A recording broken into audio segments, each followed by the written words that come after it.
A cada final de ano, principalmente próxima à época do Natal, é comum programas, filmes, livros e debates sobre quem é Jesus Cristo, sobre qual é a personalidade dele. Nós vamos conversar um pouquinho hoje não sobre o Natal, mas sobre a personagem principal do Natal, que é Jesus Cristo, sobre os aspectos históricos de Jesus, exatamente o que ele é à luz dos evangelhos. Nossa conversa com o reitor do Seminário Adventista Latino-Americano de Teologia, o doutor Adolfo Soares. Confira.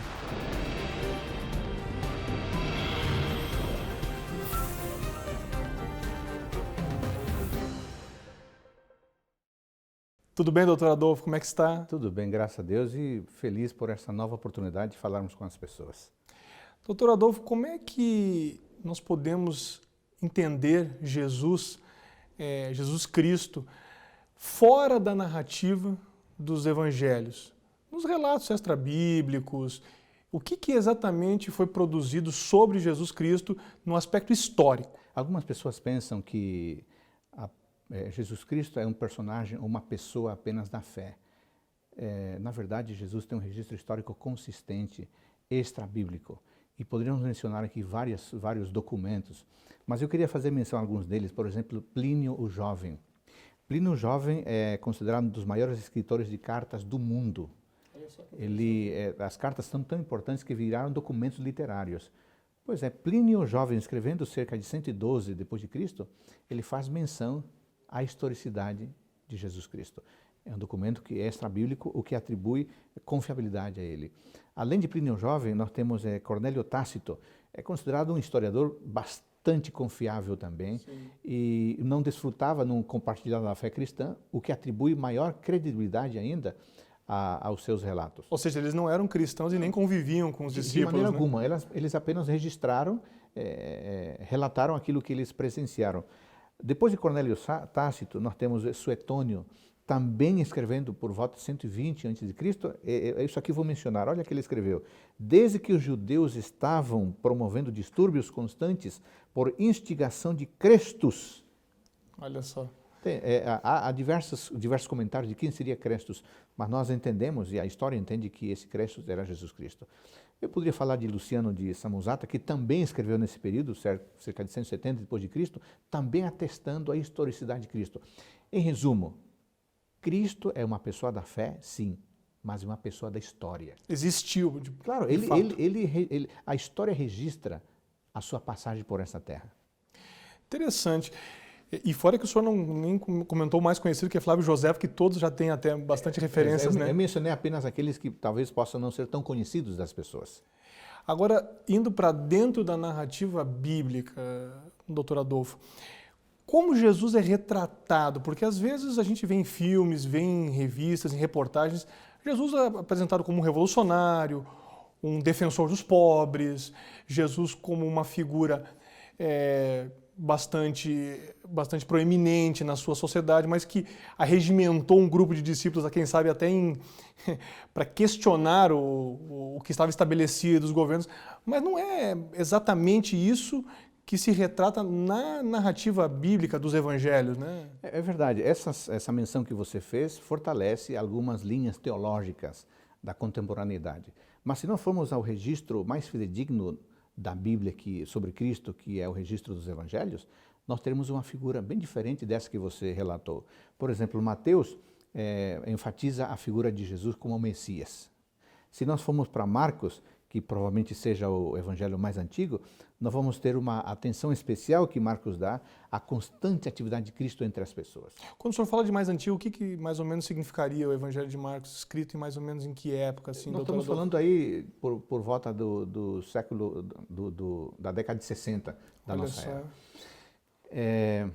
Se nós formos a Lucas, nós vamos descobrir que Jesus Cristo é Deus, mas é alguém que está interessado no dia a dia das pessoas, porque Lucas não era um escritor hebreu. E se nós formos a João, o registro de João é para confirmar a divindade de Jesus Cristo.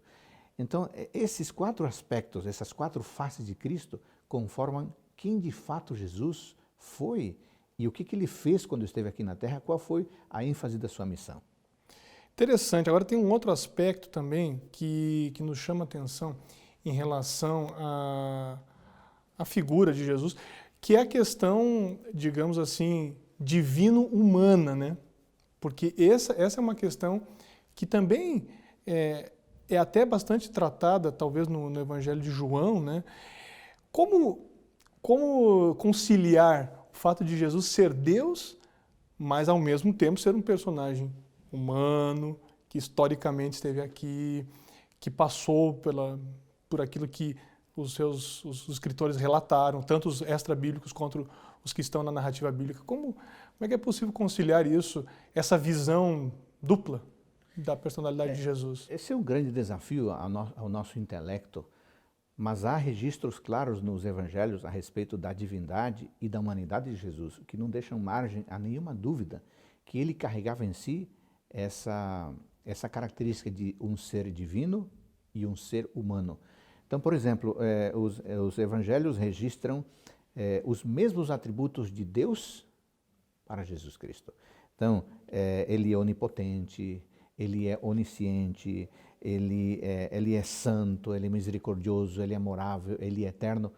Tudo isso o Antigo Testamento fala de Deus, o Pai, e o Novo fala de Jesus Cristo, o Deus Filho. E nós também temos, Jesus Cristo exerce os mesmos poderes de Deus. Jesus Cristo tem, inclusive, os nomes que atribuem à sua pessoa a divindade, Emanuel. Mas, por outro lado, nós temos em Jesus Cristo a autenticidade do ser humano. Ele nasceu como ser humano, ele cresceu como ser humano, ele viveu como ser humano, ele tinha características humanas. Então, não há dúvida nenhuma que Jesus Cristo tem um aspecto divino, mas tem também o aspecto humano claramente registrado aqui nos evangelhos. Agora, o que o senhor diria, doutor Adolfo, para quem realmente gostaria de entender o que Jesus significa para a sua própria vida? Porque chega o Natal, chega o final do ano, é uma época em que normalmente as pessoas acabam se voltando mais para a figura de Jesus, mas o que pessoalmente as pessoas podem compreender a partir disso que a gente está falando aqui, da vida de Jesus aqui, desse papel divino e humano ao mesmo tempo? O que isso significa para mim? O que significa para a pessoa que está nos assistindo de maneira pessoal? O que isso representa para ela? O que pode representar para ela? Excelente pergunta. Eu creio que a gente deveria olhar, considerando tudo o que a Bíblia fala sobre Cristo e considerando esse aspecto divino humano, nós deveríamos olhar e entender Jesus pessoalmente em três figuras. Primeiro, a figura do profeta. Jesus é um profeta, foi um profeta entre nós. Como profeta, ele trouxe as palavras, as mensagens de Deus para aquela época e para a nossa época hoje. O que Jesus disse, está nos evangelhos, como profeta, vale para nós. É um chamado, um apelo ao nosso coração. Sim. Em segundo lugar, deveríamos olhar hoje Jesus como um sacerdote. Ele traz mensagem de repreensão muitas vezes, mas ele é nosso intercessor. Ele nos representa diante do Pai. Nós não somos merecedores de estar diante do Pai, mas Jesus Cristo é o nosso intercessor. Por ele podemos nos achegar ao Pai. E finalmente, Jesus Cristo é o nosso Rei. Ele nasceu como um bebezinho indefeso, mas ele hoje é Rei. E como Rei, ele quer instaurar o seu reino futuramente, mas ele quer começar o seu reino em nosso coração. Doutor Adolfo, muito obrigado. São explicações e ensinamentos interessantes, importantes para nós entendermos de uma maneira mais ampla a visão sobre Jesus Cristo, tanto extra-bíblica quanto bíblica. Muito obrigado pela participação e esperamos tê-lo em outras oportunidades também. Para mim foi uma grande alegria. O SNTV fica por aqui. Outras entrevistas, outras conversas aqui sobre assuntos interessantes no mundo religioso, você confere aqui. Um grande abraço e até a próxima oportunidade.